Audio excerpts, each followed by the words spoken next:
sa Pilipinas. NBC Manila Broadcasting Company. DZRH, member, kapisanan ng mga broadcaster ng Pilipinas. Pilipinas, 15 minuto na. Makalipas ang alas 5 ng hapon. Dahil ang pamamahayag kailangan laging patas. Ang pagtalakay ng bawat issue dapat laging parehas. Narito na ang balitaan at talakayang hihimay sa punot dulo ng mga issue. Bawat panig ilalahad sa publiko. Programang DZRH Balansyado. Narito na ang mga balansyado sa pagbabalita at komentaryo sina Henry Uri at Karen Oyong. Balansyadong balita.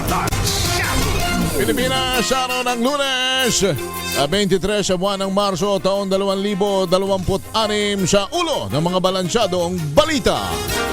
Halaga ng piso sumemplang sa pinakabagong record low na 60.3 kada dolyar.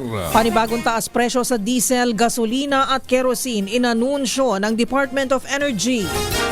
5 pisong rollback sa bawat litro naman ng diesel at gasolina ay patutupad ng Petrogas. Umpisa bukas. Nationwide na tigil pasada itinakda sa March 26 hanggang March 27.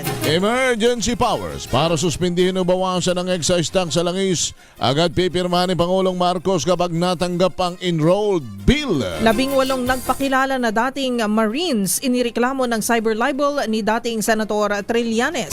Mga pampublikong paaralan, inutusan na ng DepEd na gawing simpleng seremonya sa araw ng pagtatapos. At pagpasok ng tag-init ngayong taon, idiniklara na ng Pag-asa. Magandang hapon Pilipinas, kami ang inyong tagapagbalita. Ako po si Miss Karen Oyong. At Henry Uri. Balansyado. Sa detalye ng mga balita, sumemplang bumagsak sumadsad. Sa pinakabagong record low ang halaga ng piso laban sa dolyar. Nagsara ang palitan sa 60.3 kada dolyar wala sa 60.1 nung nakalipas na Huwebes. Naitala ang panibagong record low sa harap ng patuloy na sigalot sa gitnang silangan. Inanunsyo ng Department of Energy o DOE ang panibagong taas ng presyo ng mga produktong petrolyo. Epektibo bukas, araw ng Martes, ang increase sa halaga ng gasolina ay 6 pesos and 47 centavos bawat litro, 11 pesos and 88 centavos sa diesel at 13 pesos and 66 centavos sa kada litro ng kerosene. Ang kay Energy Secretary Sharon Garin, patuloy na umaapela ang ahensya sa mga oil companies na panatilihing utay-utay o staggered ang pagpapatupad ng price increase. Nauna nang nagbabala ang DOE na posibleng pumalo ng hanggang sa 130 pesos kada litro ang halaga ng diesel ngayong linggo. Magpapatupad naman ng tapyas presyo bukas ang Petrogas sa mga karagdagan pa nilang sangay sa bansa. Sa abiso ng kumpanya, 5 piso kada litro ang magiging rollback sa diesel at gasolina epektibo alas 6 ng umaga March 24 araw ng Martes. Bukod sa ilang piling sangay ng Petrogas sa Metro Manila, naunang nag-adjust ng halaga nung nakalipas na linggo. Ang bawas presyo ay papairal din sa kanila mga sangay sa Luzon, kagaya ng Lingayen, Mabini, Bugalyon, Alaminos, Pangasinan.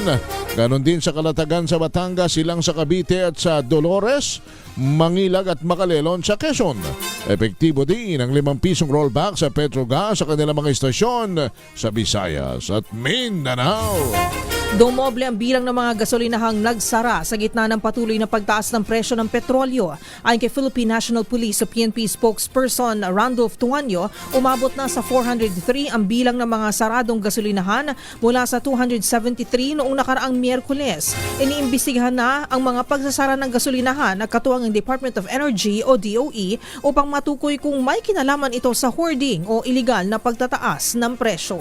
Samantala, kasado namang magsagawa na ng mas malawakan pang 2 araw na nationwide transport strike ang iba't ibang grupo ng jeepney, bus at TNBS drivers simula sa March 26 hanggang 27. Ayon kay Piston President Modi Floranda, ito'y kasunod na kanilang naunang kilos protesta nung nakalipas na linggo upang i-gate sa pamahalaan ang kagiat na aksyon sa walang tigil na pagtaas ng presyo ng produktong petrolyo. Sa ilalim ng bagong buong alyansa na No to Oil Price Coalition, magsasama-sama ang mga grupong katulad ng Kagulong Motorcycle Taxi at Delivery Riders, Bus Employees, Association of the Philippines at Laban TNBS upang reklamo ng matinding dagok sa kanilang kabuhayan.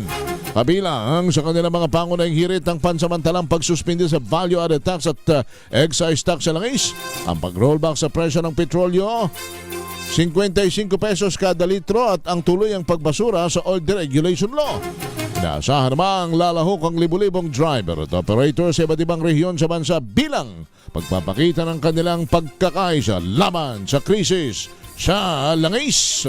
Nanawagan kay Pangulong Ferdinand Marcos Jr. ang grupong Alliance of Concerned Transport Organizations o ACTO na agarang tugunan ng krisis sa sektor ng transportasyon dulot ng patuloy na pagtaas ng presyo ng petrolyo.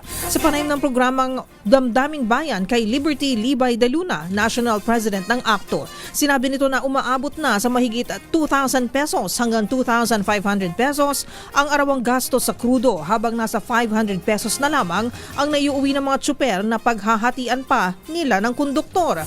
Kaugnay nito, humihiling ang grupo ng agarang fuel subsidy, ayuda mula sa Department of Social Welfare and Development at pagpapatupad ng service contracting program kung saan babayaran ng gobyerno ang mga tsuper kapalit ng libreng sakay sa mga pasahero. Panawagan din ng grupo ang moratorium o pansamantalang suspensyon ng pagbabayad ng amortization sa mga modernong jeepney na umaabot sa 39,000 pesos hanggang 50,000 pesos kada buwan. Bukod dito, hiniling din ng akto sa Pangulo na payagan ang kahit pisong taas pasahe upang makatulong sa kabuhayan ng mga tsuper. Pakinggan po natin si Liberty Libay de Luna. Yung moratorium na hinihingi po namin sa gobyerno na sana magkaroon ng agreement doon sa gobyerno natin, sa DOTR, sa ating LTFRB at kay Presidente Marcos na sana matulungan kami na wag munang magbayad kami sa mga bangko ng mga naka-modernize na mga cooperative at korporasyon nationwide. Hindi po talaga namin kaya magbayad ng amortization, sir. Bali, nanawagan po ako sa ating Presidente Marcos na sana bigyan niya na po ng payagan na po kami na makapagtaas ng pamasahe dahil kahit piso lang malaki pong tulong po sa amin yan dahil ang pasahero natin akyat at panaog at yan po ay pandagdag po ng aming pambili ng bigas at pambili ng aming mga ulam. Balansyado! 23 minuto na makalipas ang alas 5 ng hapon. Samantala, hindi pa natatanggap ni Pangulong Ferdinand Marcos Jr. ang kopya ng inaprobahang panukalang batas ng Kongreso na magbibigay sa kapangyarihan ng Pangulo na suspindi ng excise tax sa langis. Tiniyak naman ng Malacanang na agad itong pipirmahan sa sandaling mapasa kamay na ng Pangulo. Sabi ni Palace Press Officer Claire Castro, walang dahilan para hindi agad mapirmahan ang panukalang batas na sinertipikahang urgent. Narito si Castro. The bill has not been reached the President as of now. So there is no reason for him to sign. So after that, maybe after signing, he will immediately make an order either to reduce or to suspend the excise tax. Samantala, dati pa umunong iniutos ni Pangulong Ferdinand Marcos Jr. ang pagbuo ng Crisis Committee para tugunan ng epekto sa Pilipinas ng krisis sa gitnang silangan. Sa press briefing, sinabi ni Palace Press Officer Claire Castro na isinasapinal na lamang ang dokumento para dito. Tumanggi muna si Castro na magbigay ng mga detalye tungkol sa Crisis Committee at hindi rin ito binanggit kung sino-sino ang mga bumubuo sa komite. Pero ayon sa opisyal, pangunahing tungkulin nito ay tiyaking hindi mauubusan ng supply ng langis at iba pang pangangailangan ang mga Pilipino. Narito po muli si Yusek Claire Castro. Kung sinabi po nating Crisis Committee, ito po ay tututok lalong-lalo na kung ano ba ang pangangailangan ng ating mga kababayan, paano hindi mapuputol ang supply ng ating mga pangangailangan sa oil, sa fuel at sa mga pangunahing pangangailangan ng ating mga kababayan. Samantala, sa iba pang mga balita, magbibigay ng toll discount ang lahat ng tollway operators para sa mga pampublikong sasakyan simula ngayong araw, March 23. Kasunod ito ng direkta ni Pangulong Ferdinand Marcos na maibsan ang epekto ng patuloy na pagtaas ang presyo ng langis dulot ng krisis sa Middle East.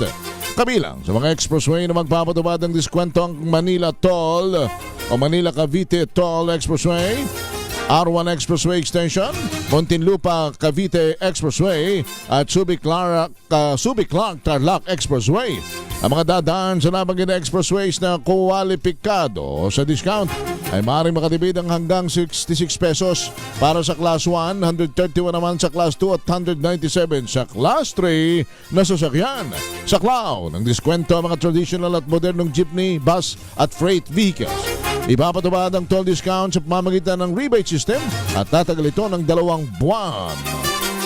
Tiniyak ng Bureau of Fisheries and Aquatic Resources o BFAR na tuloy-tuloy ang pamamahagi ng fuel subsidy para sa mga mangingisda sa buong bansa. Ayon sa BFAR, bago pa ang tensyon sa gitnang silangan, nakalatag ng fuel subsidy program bilang bahagi ng mas malawak na proteksyon sa kabuhayan ng mga mangingisda. Sa ngayon, mahigit 10,000 ng mga mangingisda na ang nakatanggap ng ayuda sa iba't ibang rehiyon.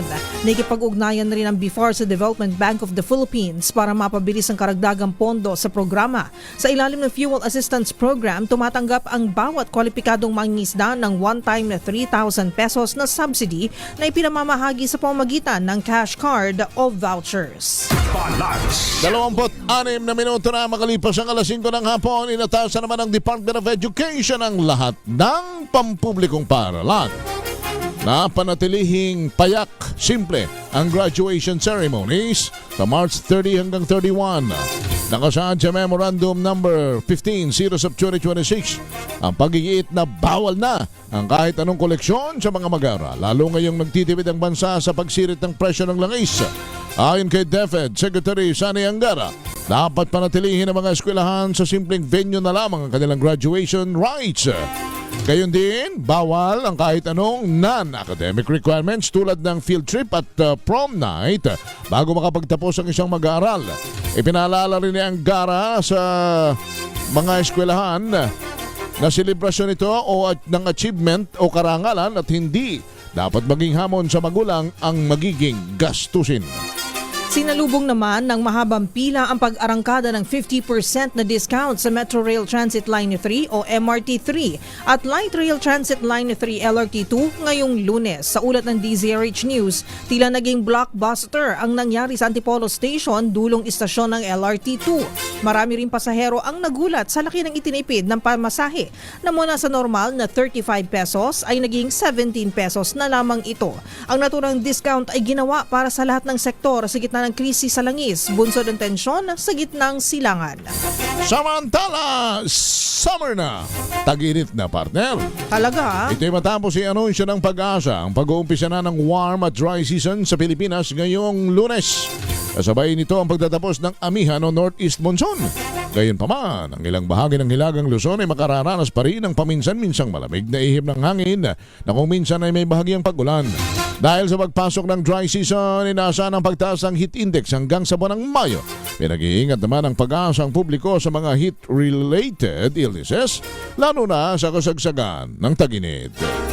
Kinasuhan naman ni dating Senador Antonio Trillanes IV ng cyber libel sa Department of Justice ang 18 nagpakilalang dating Marines na bagmen umano ni Zaldeco. Ito'y dahil sa seryosong paratang na tinulungan umano ni Trillanes ang 5 investigador ng International Criminal Court habang nasa Pilipinas. Ayon sa dating Marines, tumanggap ang dating Senador ng 2 milyong dolyar mula kay Zaldeco para sa ICC. Itinanggi ng dating Senador ang paratang at ibinunyag na ang akusasyon ay babawiin ng ilan sa mga dating sundalo. Kasama din sa inireklamo ni Trillanes ang 4 na vloggers na kilalang taga-suporta ng pamilya Duterte. 29 na minuto na makalipas ang alas 5 ng hapon. Sumayin nyo na mga balita sa Balansyado. Kami ang inyong tagapagbalita. Ako po si Miss Miss Karen Oyong. At Henry Uri.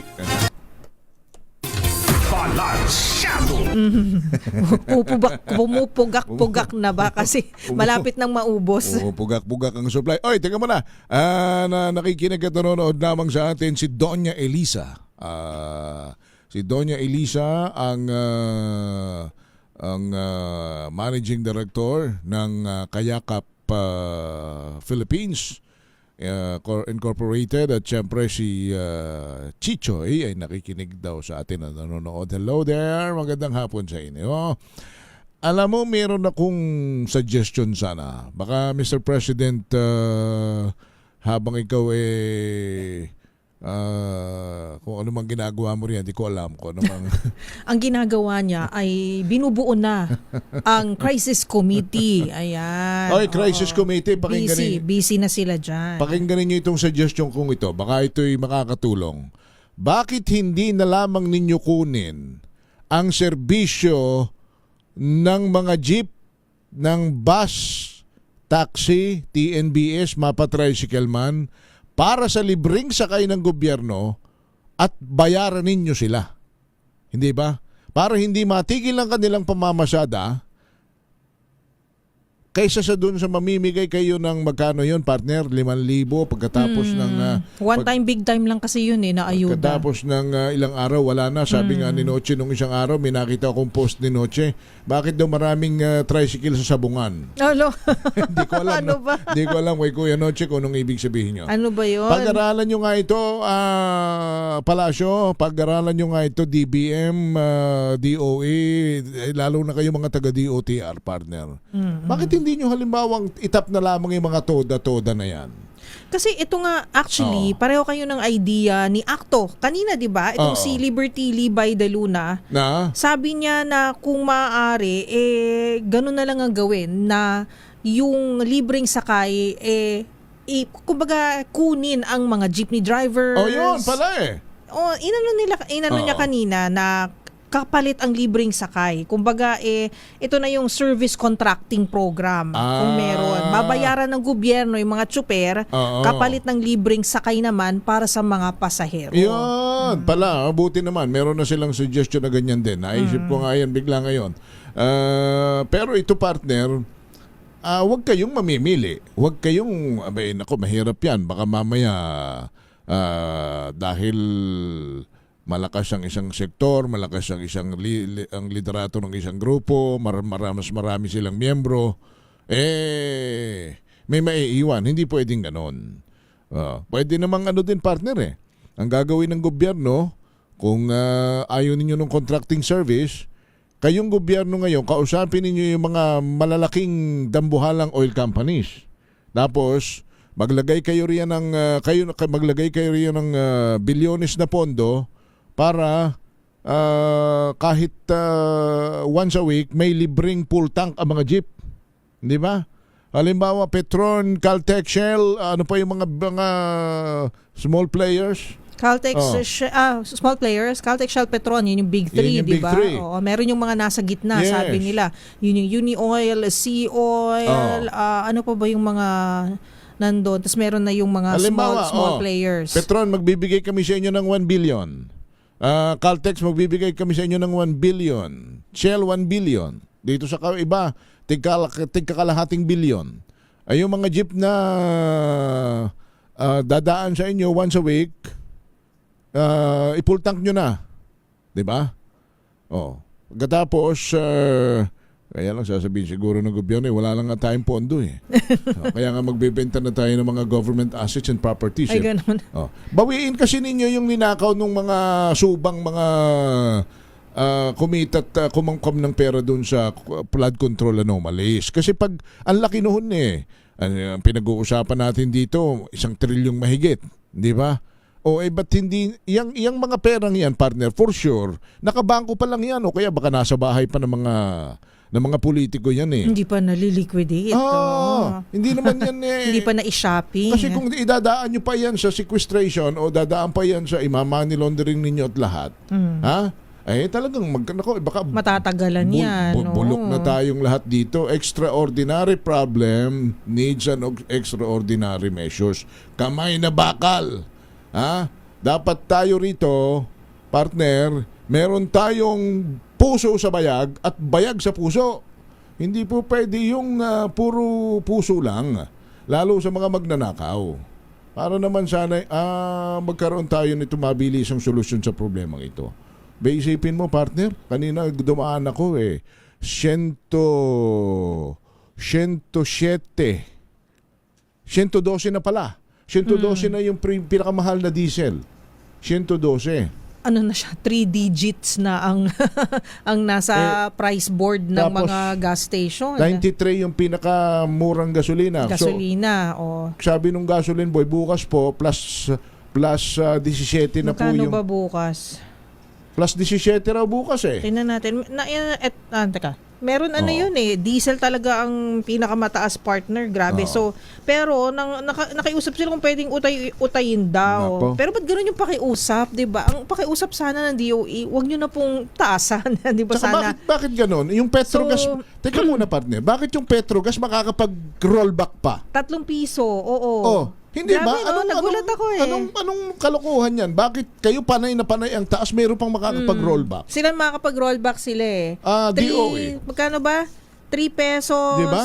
kada litro eh. Parang 5 yata nga eh. Nasaan na ba yun? Nasa May sayo yata matatawagan yung ba tayo sa Petrogas? Baka may matawagan tayo? Paano Kasi- nila ginawa yun, no? Kaya nga, ipopromote pa natin sila eh. Kasi, tawagan mo. Baka mayroon tayo matatawagan sa Petrogas. Aba, kita mo, magro-rollback. Oo. Paano sila makakapag-rollback habang yung iba naman ay panay na panay ang taas? At saka bakit hindi pare-pareho? Ha? Bakit may mababa, may mataas? Anong paliwanag riyan? Pero ang nakakalungkot din, may mga namomonitor yung PNP daw na may mga nagsara na ng mga maliliit na gasolinahan. Pero Sure. iimbestigahan daw nila kung ito ba ay nag-hoard sila tapos biglang magbubukas pag mataas ng presyo o talagang hirap na rin kasi syempre may negosyo yan eh, may pinapasweldo Ito ka nga eh, di ba? partner eh. Ang sabi ni Yussi Claire Castro nung isang araw, wala pa naman daw crisis na matatawag sa langis. Pero ngayon, magbubuo na sila ng crisis committee. Anong tawag sa nangyayari ngayon? Hindi pa ba crisis Ano ba to, yan? ma'am? Bakit sinasabi ninyong walang crisis pero magbubuo na kayo ng crisis committee? Flash Report. Flash Report. Basta't may nangyari, unang maririnig sa kauna-unahan. DZRH. Flash Report. Bang klase ka rin Diyos ang mag-promote no? May plus report na may dugtong pa no?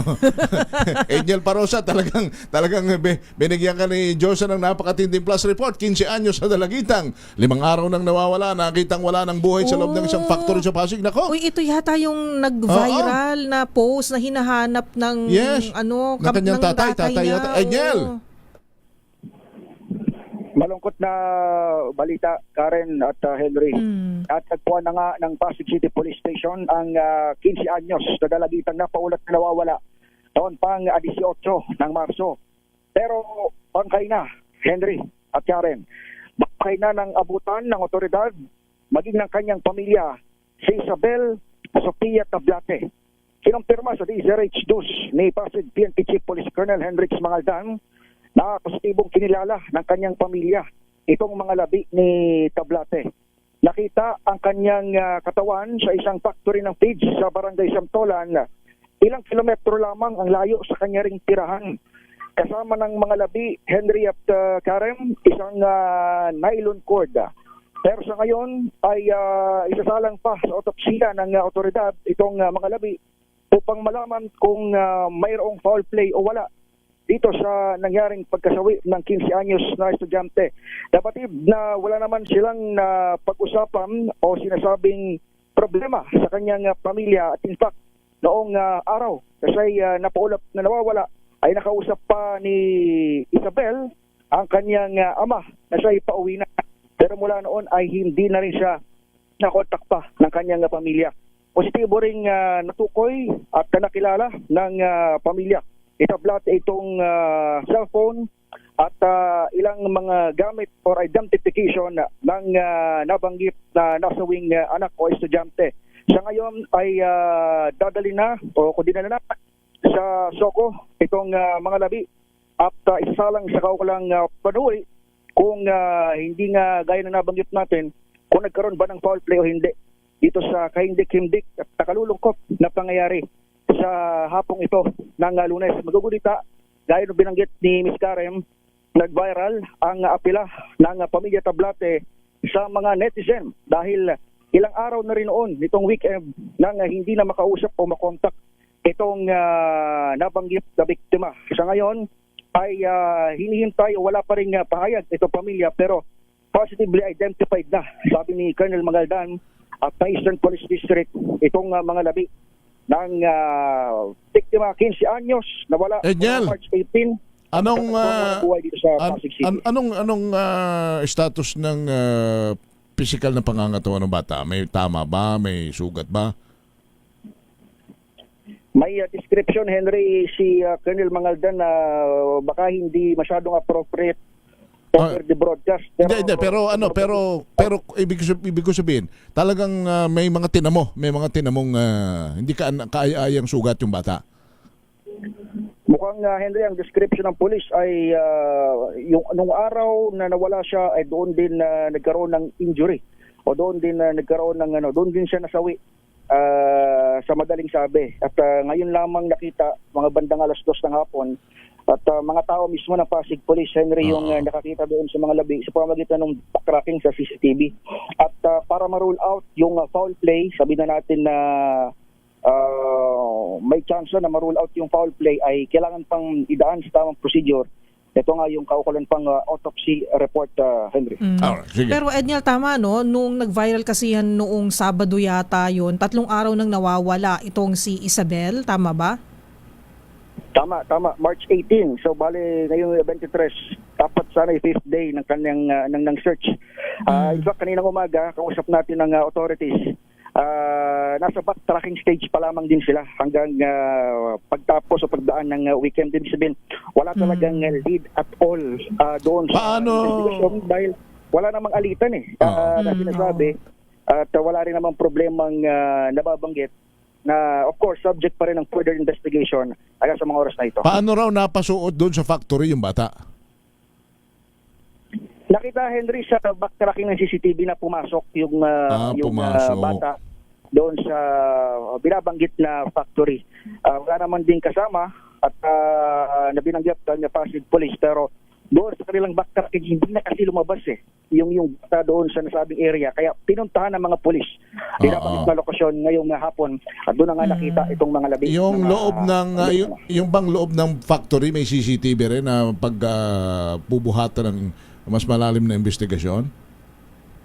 Yan ay aalamin pa natin, Henry, kung meron ding kopya ng CCTV doon sa loob mismo. Pero to describe lamang din yung warehouse, ito ay factory ng feeds. Ilarawan ng police. Kung anong klase ng feeds yan, patuka, hindi pa natin alam specifically. Pero ang description, Henry, ay Karen, halos 2 kilometers away lang din doon sa address ng pamilya. O tinitirahan o hinuuwian itong bata na Barangay Santolam din dito sa lungsod ng Pasig. So naglakad yun from there. Malamang Pero kumusta naman yung ba ang sabi ng kapulisan na Edniel, yung reaksyon ng komunidad diyan, yung mga kapitbahay, yung mga pamilya na may mga anak na kasing edad ng biktima? So hindi pa rin natin grasp o hawak yung pinaka-emosyon doon sa family side dahil actually katatapos lang din ng ating usap with the authorities, pero ang sigurado ay kinilala ng pamilya yung mismong identity ng labi at may nakuha rin doon na cellphone na yun yung cellphone ng victim at yung description Henry at Karen noong nagdakit dahil viral na nga ito dahil nga panawagan natin na missing. Yung description ng pananamit ay nakita doon sa nakitang mga labi dito rin sa area ng Pasig City, Barangay Santolan. Alright. Ngayong pasado lamang 2:00 ng hapon. Alright, Edniel, mag-aantabayin na lang kami para sa inyong mga follow-up report regarding that. Thank you. Thank you, Edniel. Ako si Edniel Parosa, DZRH, una sa Pilipinas, una sa Pilipino. Flash Report. Flash Report! Antabayanan po natin ang mga follow-up report tungkol po sa ulat na yan sa mas malalim pang investigasyon na tsak namang isasagawa na po ng mga kagawad ng pulisya. At kung nakikinig po yung pamilya nitong batang ito, kami po'y lubos na nakikidalamhati sa pait na nararamdaman po ninyo. Wala pong pagsidlan din ang amin pong kalungkutan sa nangyari pong ito sa inyong anak at kahimanawari kung ano man ang sinapit niyan, partner, ay matuklasan ang buong katotohanan at kung may kailangang managot ay walang dapat sasantuhin ang batas. 5:59, mamimigay na ba tayo ng pera? Ilang maleta ba dala ni Noche? Noche, ilang maleta ang dala mo? Ito na ang ating winner sa Malacash promo kasama ang MX3. Dito ako believe. Alright, para sa ating Malacash promo kasamang MX3 nasa Tondo, Maynila ang ating DZRH team. Noche, sino na ang ating winner? Yan Kuya Henry, pag umuwi ako ng probinsya, isang maleta lang dala ko. Ay, isang maleta lang. Pero damit yung laman damit Barangay Tanod ang na-expata natin. Actually, ito Henry, yung lugar na to, ito yung dating squatter, pero na-demolish. Sabi yung North Harbor, yung pier naman dyan sa unahan na yan. Pero yung mga jumper boats, dito yung dati noon. Ayun, wala na. Wala nang masyadong... Maaliwalas na dyan Noche. Maaliwalas na dito dahil hindi ko alam kung ano yun yung tinatayo dyan. Ano ba yung tinatayo dyan?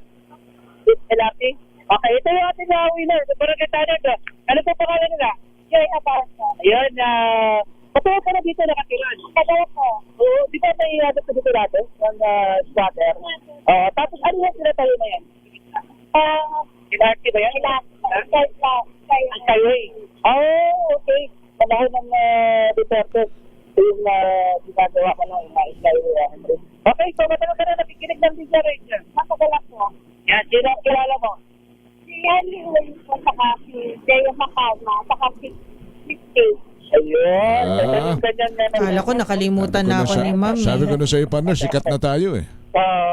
Dahil sa ating malakas, yan, marami ang nakikinig ng DZRH. Meron ka na agad ng 1,000. Yun naman ang pinakamasarap nun. Yan, natin pang ayuda, tuloy-tuloy. Oo. At siyempre, hindi lang yan. Meron pa ating dancer ng MX3. Para ulang kita yan, MX3. Papalakas yan ang katawan. Yan at ating DZRH sa teacher. Ayos. Oo. At siyempre, ang ating Magic Payong. Ayun, kasi summer na, tama-tama. Ate, yung payong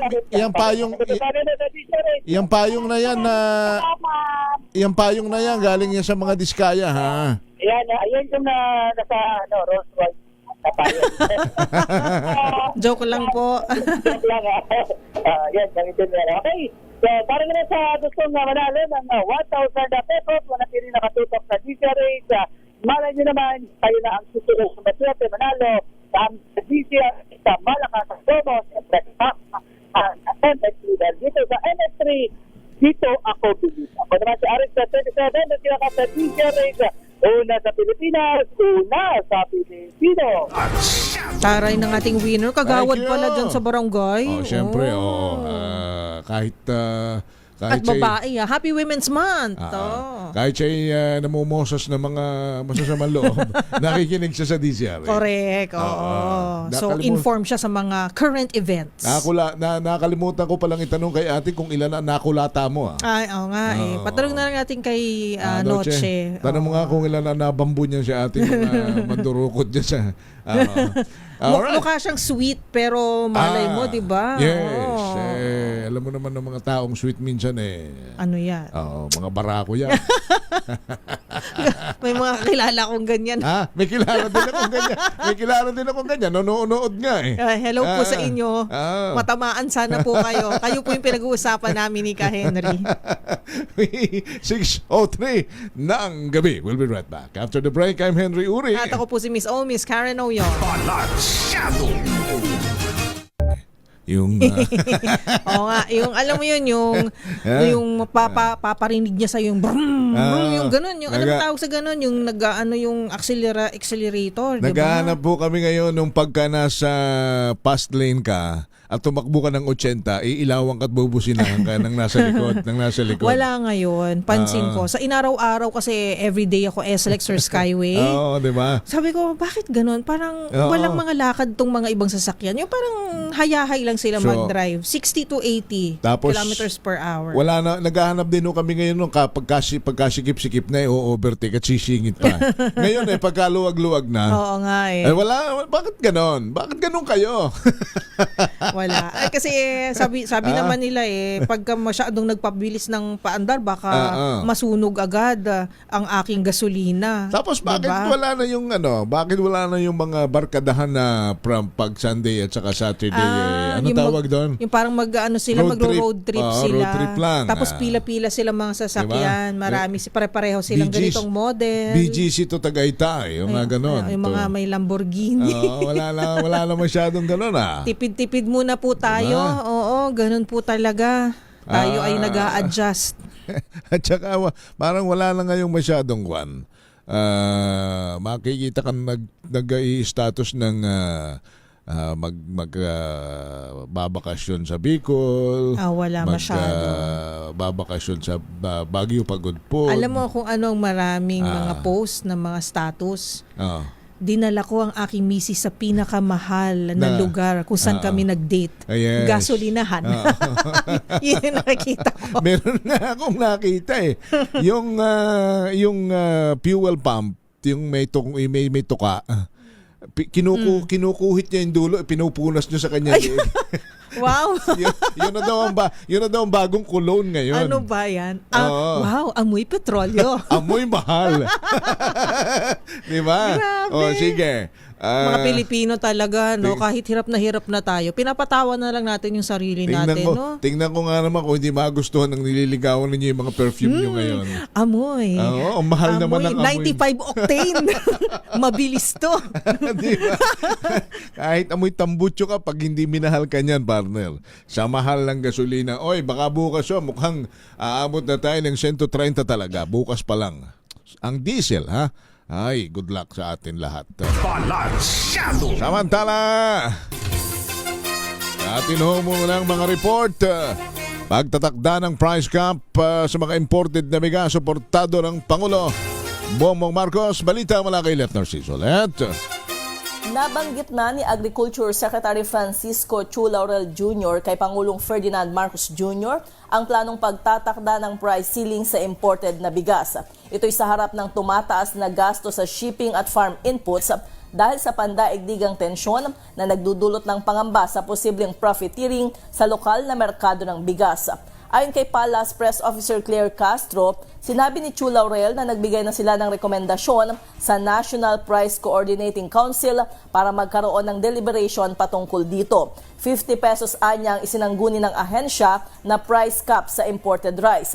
Sabi ni Castro, suportado ni Pangulong Marcos ang mungkahi ng DA. Naniniwala si Secretary Chu Laurel na makatutulong ang pagkakaroon ng price ceiling para mapigilan ang pagtaas ng presyo sa retail nang hindi ibinababa ang farm gate price ng palay. Ito si Let Narciso para sa DZRH. Una sa Pilipinas, una sa Pilipino. Maraming salamat, Ms. Let Narciso. Samantala, Interagency Task Force dapat buuin ng gobyerno bilang tugon sa krisis sa Middle East. Ayon po ito kay Senator J.V.A. Harris ito. RH28 Raymond at Paas, ibalita mo yan, Raymond.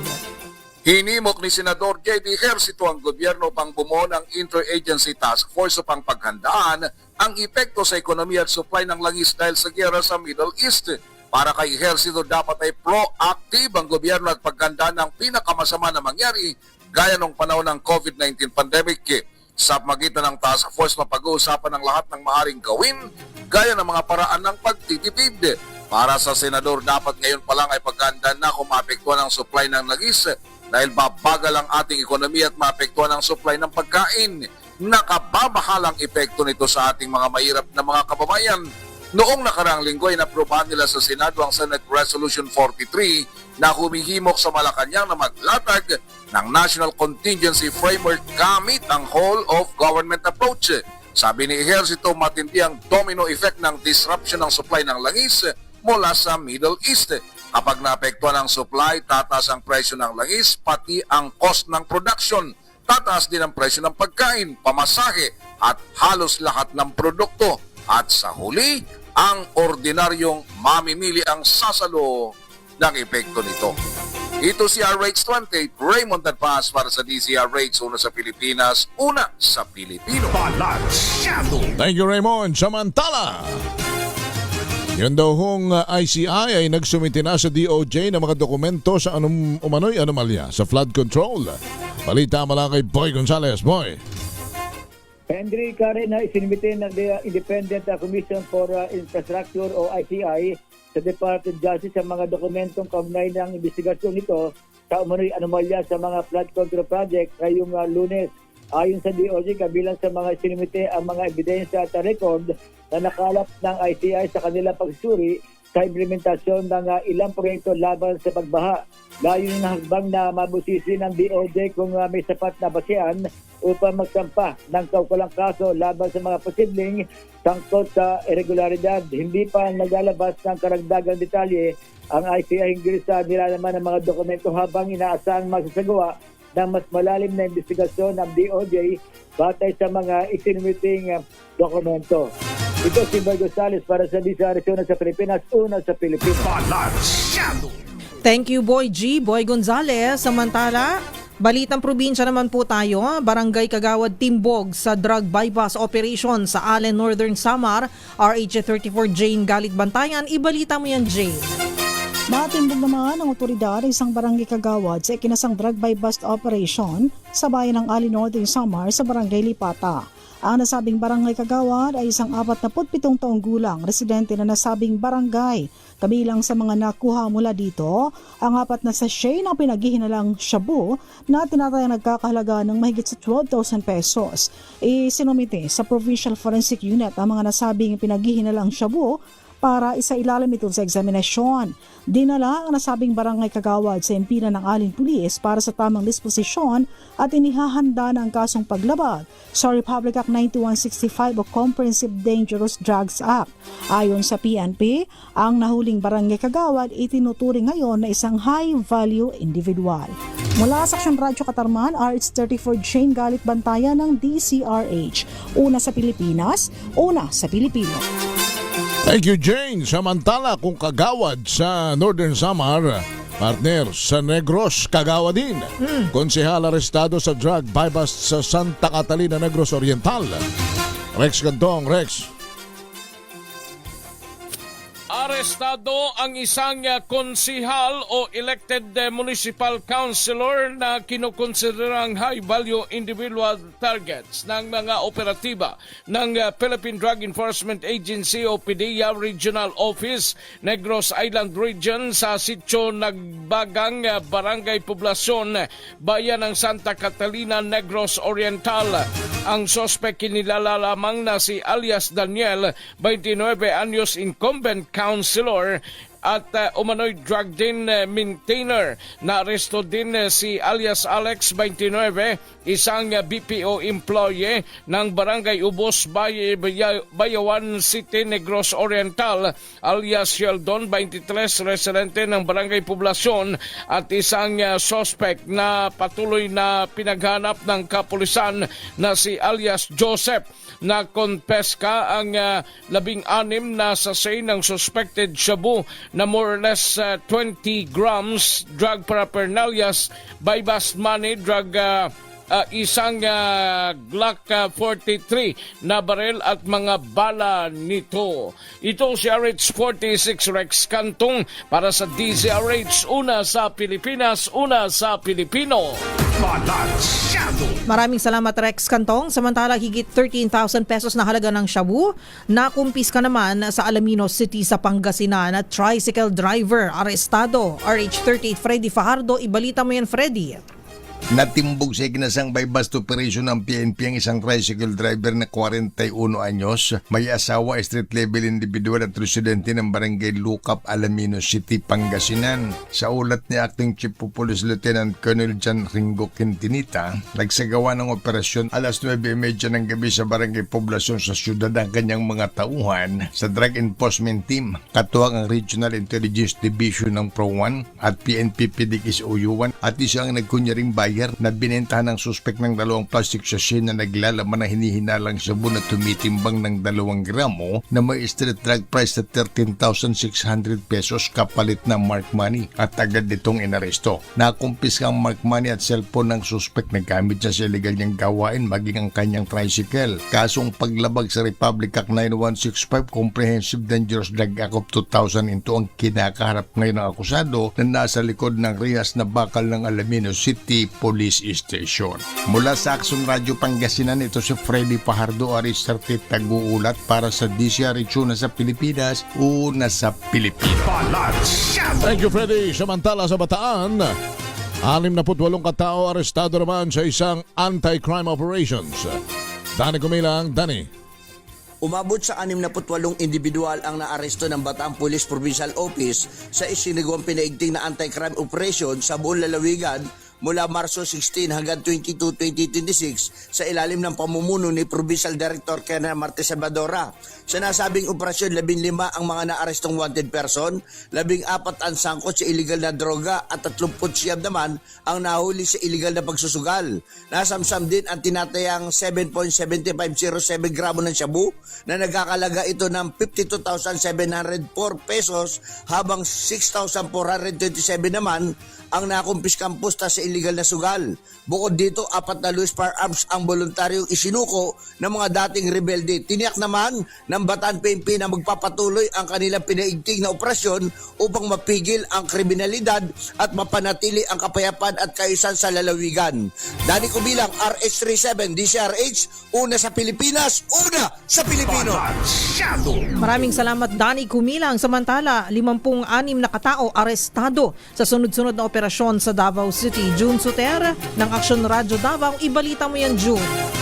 Umabot sa 56 katawang naresto sa iba't ibang operasyon ng Davao City Police Office o DCPO sa nakalipas na linggo sa ilalim ng pamumuno ni Acting City Director Police Colonel Manan Muarip.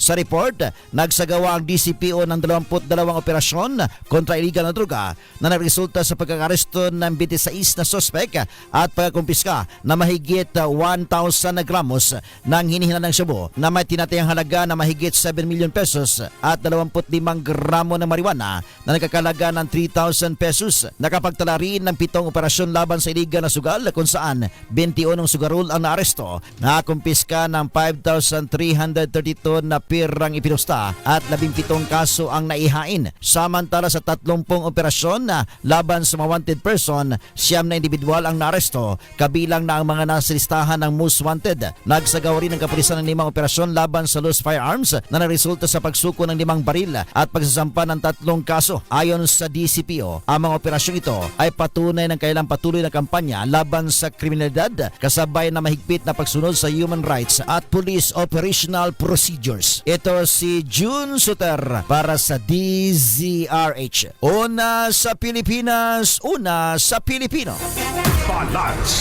Thank you, June Suter.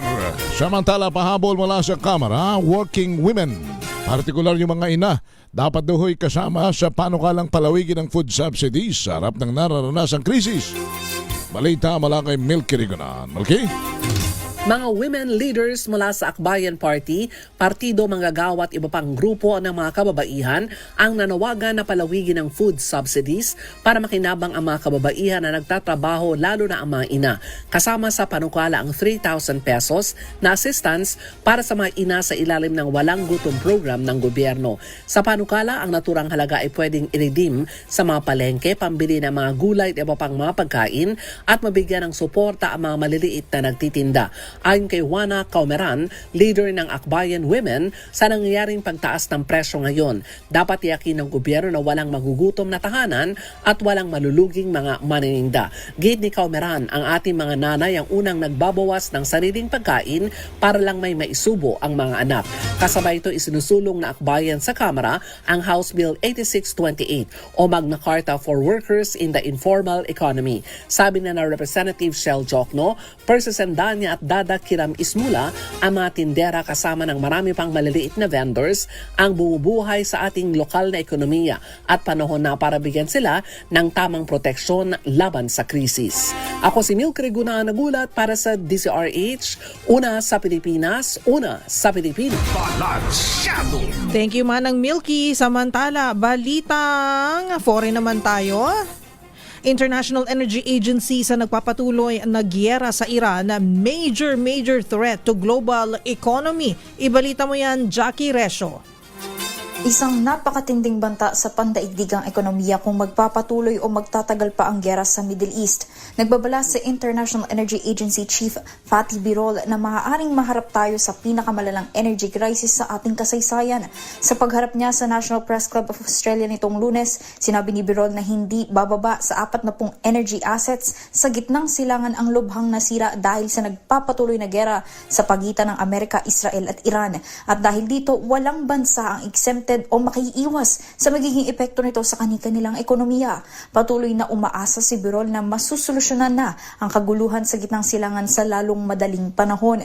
Pero nito lamang linggo ay nagbigay ng deadline na 48 oras si US President Donald Trump sa pamamagitan ng kanyang social media para sa Iran na buksan na ang Strait of Hormuz. Kung hindi ay wawasakin na nila ang mga power plant ng Iran. At yan ang balita mula sa iba yung dagat. Ito si Jackie Resho ng DZRH, una sa Pilipinas, una sa Pilipinas. Balansyado! Thank you, Jackie! Makinig maigi! Ito na ang chance mo na manalo ng instant 500 pesos kapag narinig mo na ang mahiwagang kring-kring. Tignan mo na ang iyong cellphone, baka ikaw na ang susunod naming winner sa kring-kring panalo malakas sa telepono. Para sumali, bisitahin ang Facebook page ng DZRH, fill up pa ng Google Sheet na nakapin sa DZRH FB page at hintayin ang aming tawag sa telepono. Kling-kling na! Alright, mamimigay na uli kami ng mali-maletang premyo. Opo, pero sa Dasmariñas City sa Cavite ang ating winner partner. Sino ba ang pinakamapalad nating natawagan? Walang iba kundi si Joyce Ann Badar ng Joyce Dasma. Oo. Hi, Miss Joyce. Hello po, good evening po. Ay, saan ka sa Dasma, Ate Joyce Ann? Sa ano po, Area G po, Dasmariñas Cavite. Ayun, sa Area G. Alright, at ano ba? Opo. Ang istasyon na palaging pinakikinggan ng mga taga-Area G, una sa Pilipinas. DZRH po. Di pa tapos yung question. Hindi pa tapos. Alam na niya yung sagot. Disqualified ka. Joke lang. Kasi hindi mo pa tinapos ang aming tanong. Pero ibig sabihin, talagang alam niya yung sagot. Ready. Ano po ba yung Area G? Na-follow. Ano ba yung Area G? Dasma po. Sa Dasma yan. Isang Bakit lugar G? yan. Dasma po, Area G po. Isang lugar yan na... Ewan ko po. Puro ganda ba ang mga nandun? Ganun ba? Area ganda yan. Hindi po, by area po kasi to. Ano na May yun? Area G, may Area B, may Area F. Alphabetical. May area A. Yes po. Ayan. Pero yung sinadyo sa Area ganda. Area ganda. At dahil dyan, Joyce, qualified ka na uli. Kasi maganda ka. Sige, antabayan mo ang aming pajikas ng 500 pesos, Joyce. Ha? Congratulations. Thank you. Balansyado! At dyan na po ang kabuuan ng mga balita at talakayan sa Balansyado. Lagi nating paalala sa inyo, lalo na kayo mahirap ang buhay, ha? Kung gusto nating umasenso, wag po nating gagawa ng masama ang kapwa. Bagkus laging gumawa ng mabuti. Dahil ang paggawa ng mabuti ay hindi magbubunga ng masama. At tumulong sa mga nangangailangan lalo na ngayong may krisis. Help is wealth. Susunod na po ang si Attorney Cam sa usapang legal. Wala siyang topic, so surprise na lang muna. Ha? At hello muna pa pala partner kay Tepi Tep, watching right now si Stephanie and si Ma'am Belen Adolfo ng St. Therese Columbario. At si Doña Elisa at si Chi ay nakikinig daw sa atin. Paalam na tayo. Thank you. Kami po ang inyong nakasama sa Balansyado. Ako po si Miss O, Miss Karen Oyong. At Henry Uri. Bye. Balansyado!